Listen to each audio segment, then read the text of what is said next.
வெள்ளிப்பனியுருகி மடியில் வீழ்ந்தது போலிருந்தேன்.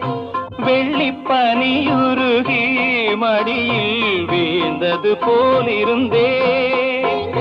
பள்ளித்தலம் வரையில் செல்லம்மா பாடம் பயின்று வந்தேன். காதல் நெருப்பினிலே எனது கண்களை விட்டு விட்டேன்.